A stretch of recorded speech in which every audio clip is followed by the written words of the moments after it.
میرے پاس بڑا ہوتا ہے جی میں چیئرمین ہوں، میں کونسلر ہوں، میں ایم پی اے ہوں، میں فلاں صاحب ہوں. بڑا لوگوں کو میں نے دیکھا ہے گردن میں سریا. کب تک ہو؟ وزیر اعظم ہو تو کب تک ہو؟ ہم نے تو دیکھا ایک بندہ وزیر اعظم ہوتا ہے اگلے دن لکھا ہوتا ہے مجرم ہے. کیا بات کرتے، یہ تو آنے جانی. حضرت امام مالک بیٹھے تھے ہارون رشید کے پاس، سخت پیاس لگ گئی. ہارون رشید اتنی سخت گرمی پیاس، یہ روزہ کھول کے نا کوئی چیز نہ ہو، پانی ہو تھوڑا سا ٹھنڈا سادہ پانی، تو دل کرتا ہے سارے پی جائیں آج. حضرت مولا علی نے مثال دی ہے، شیر خدا نے. حضرت علی نے انوکھی بات کرتے، کہتے نا مجھے فلاں جان سے پیارا ہے. تو شیر تھے نا تو شیروں جیسی باتیں کرتے. کسی نے پوچھا آپ کو نبی پاک صلی اللہ علیہ وسلم سے کتنا پیار ہے؟ تو فرمانے لگے سخت گرمی سخت پیاس میں جتنا بندے کو ٹھنڈے پانی سے پیار ہوتا ہے مجھے اس سے بھی بڑھ کے اپنے نبی سے پیار ہے صلی اللہ. ایسی مثال عطا فرمائی.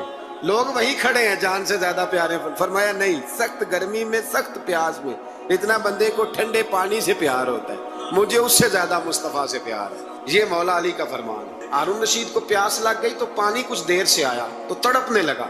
پانی لاؤ، گلا خشک ہو گیا. گھنٹہ ہو گیا، شور کرنے لگا، جلال میں آ گیا، تڑپ. لاتے کیوں نہیں، جلدی کرو. جب بندہ گرمی میں آتا ہے نا باہر سے تو پانی دیر سے آیا نا تو دل کرتا ہے کہ وہ ہو سکتا ہے گھر میں کوئی بم بھی پھوڑ دے. پانی کو دیر سے آیا ہے، پہلے پانی. اس لیے سمجھدار خواتین باہر سے جب کوئی آتا ہے تو پہلے پانی لاتی ہے. تو ہارون رشید تڑپ رہا ہے، امام مالک قریب بیٹھے تھے. خادم کہنے لگا حضور ایک کنواں خشک ہو گیا ہے اور دوسرا آپ کی شیان شان نہیں، پانی صاف نہیں، تو تیسرے سے بندہ لینے گیا ہے. بندہ تھوڑی دیر سے آیا تو ہارون رشید بڑا پریشان تھا. اب بات امام مالک کر رہے تھے تو وہ نہ توجہ اس کی پانی کی طرف تھی. پیالہ پانی کا اندر داخل ہوا تو ہارون رشید کا دل کرتا تھا کہ اڑ کے پانی کے قریب چلا جاؤ. لپک رہا تھا پانی کی طرف. جب پانی آیا اس کو پکڑایا تو امام مالک رحمت اللہ علیہ کہنے لگے بادشاہ ذرا ٹھہر جا پی لے، نیا آگے ہے نا تیرے قبضے میں ہے، ایک مسئلہ مجھے بتا لے پھر پانی پینا. ہارون رشید ایک رات پہلے نا بڑی باتیں کر رہا تھا کہ میں حکومت صحیح چلا رہا ہوں، میرے معاملات بڑے اچھے، اپنی حکومت کی تعریفیں ایک رات پہلے ہو رہی. اب جب پانی پینے لگا تو امام مالک اس کو رات والی بات پہ اسے سمجھانا چاہ رہے ہیں. فرمانے لگے بادشاہ رک جا. رک گیا. آپ فرمانے لگے اگر یہ پانی ملتا ہی نہ، پورے ملک میں نہ ملتا، پھر تجھے پتہ چلتا پوری دنیا میں نہیں. ذرا سوچیں آپ، اگر پانی خدا نہ خواستہ اگر پانی ملے ہی نہ، کہا نہ ملتا، پانی کو کوئی اہمیت تو نہیں نا ہم دیتے. نلکا کھلا ہے تو کھلا ہے، اور اگر ملے نہ تو ہماری بنیادی ضرورت ہے پانی. ایک قدم نہ لوگ چل سکے. کہا ہارون رشید اگر ملے ہی نہ اور اگر تجھے لینا پڑے ایک پیالہ پانی کا تو کیا دے کے لے گا؟ کہنے لگا میں اپنی آدھی سلطنت دے دوں گا، آدھی حکومت اور پانی کا پیالہ لے لوں گا. امام صاحب فرمانے لگے چل سمجھ میں آ گیا، پی لے پانی. اس نے پی لیا تو پیا اس طرح کہ پانی پیالہ منہ سے لگایا تو اتارا تب بھی جب ختم ہو گیا. تو امام صاحب فرمانے لگے پی لیا کہ پی لیا. فرمانے لگے ایک مسئلہ اور بتا، اب اگر تو نے پانی پی لیا تیرا پیشاب بند ہو جائے، یہ پانی پینے کے بعد پھر پیشاب آنا بھی ضروری ہے، اگر بند ہو جائے تو پھر کیا دے گا؟ تو امام صاحب کی طرف غور سے دیکھنے. فرمانے لگے سوچ کے بتانا. کہنے لگا حضور آدھی سلطنت باقی کی بھی دے دوں گا. تو امام صاحب نے رومال اٹھایا کندھے پہ رکھا، چلنے لگے. کہاں جا رہے ہو؟ فرمانے لگے اس بادشاہ کے پاس کیا بیٹھنا جس کی پوری سلطنت کی قیمت پانی کا ایک پیالہ ہے. ایک پیالہ پانی کا اگر نہ ملے تو آدھی گئی اور پیشاب نہ آئے تو باقی بھی. کہنے لگے تو کس سلطنت کی باتیں کرتا ہے؟ کل من علیہا، ہر چیز.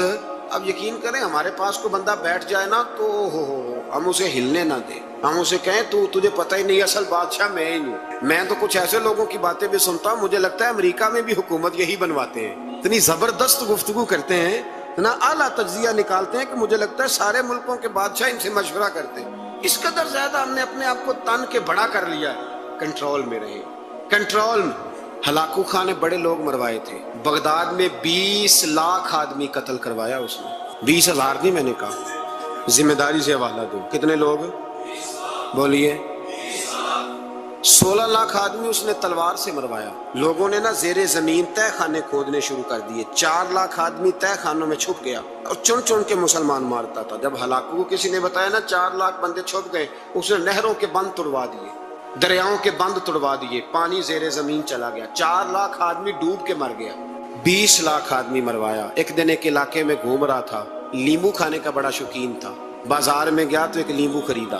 اس نے دیکھا کہ بازار میں بوڑھے بچے جوان خریداری کر رہے ہیں تو کہنے لگا ابھی بھی اتنے مسلمان زندہ ہیں، بناؤ ان کی لائنیں، قتل کرنا ہے. 3 لائنیں بن گئی. ایک بوڑھا آدمی بھی لائن میں آ گیا، لیمو کھا رہا ہے، اس کو ہلکا ہلکا چوستا ہے، گھوڑے پہ بیٹھا ہے، قتل کرا رہا ہے لوگوں کو. ایک بابا جی پہلی صف میں تھے، جب پہلی صف قتل ہونے لگی بابا جی پچھلی صف میں دوڑ کے ہو گئے. ہلاکو خان ہنس رہا ہے اس کو دیکھ کے. معاذ اللہ، جب بندہ ہوتا ہے نا کسی منصب پہ پھر وہ مذاق اڑاتا ہے دوسروں. بابا دوسری صف میں آیا تو ہلاکو خان نے وہ بھی قتل کرائی تو بابا دوڑ کے تیسری صف میں. آخری صف کے کونے پہ جب بابا کھڑا ہو گیا نا تو سارے بندے مر گئے. بابے کو قتل کرنے لگا جلاد. ہلاکو کہنے لگا ٹھہر جا. کہنے لگا بابا تو تیسری صف میں آیا تھا، تیرا کیا خیال تھا بچ جائے گا؟ بابا کہنے لگا خیال نہیں، میرا یقین ہے کہ میں بچ جاؤں گا. ہنس کے کہنے لگا ہلاکو خان کیسے؟ تو بابا کہنے لگا اگر اللہ چاہے تو بچ سکتا ہوں، اگر اللہ چاہے تو میں. بہت سارے لوگ ہیں ڈاکٹر لکھ کے دے دیتے ہیں نہیں بچے گا، وہ بچ جاتا ہے کیونکہ بچانے والا اللہ ہے. کہا اللہ چاہے تو بچ جاؤں گا. تو ہلاکو کہنے لگا کیسے؟ جب ایسے کیا نا، کیسے ایسے کیا نا تو لیمبو ہاتھ سے گر گیا. وہ بچے پلیئر نہیں ہوتے، وہ گیند گنتی ہے تو چھلانگ لگا کے پکڑ لیتے. تو بڑا گھوڑ سوار تھا، نیزہ باز تھا، چھلانگ لگائی لیمبو کیش کرنے کے لیے. کیسے تو کیسے بچے؟ یوں ہاتھ گھمایا، لیمبو گرا تو چھلانگ لگائی، نیچے جھکا. جب نیچے جھکا نا تو گر گیا گھوڑے سے. جو پیر تھا وہ گھوڑے کی رکاب میں الجھ گیا. گھوڑا ڈر کے دوڑ گیا.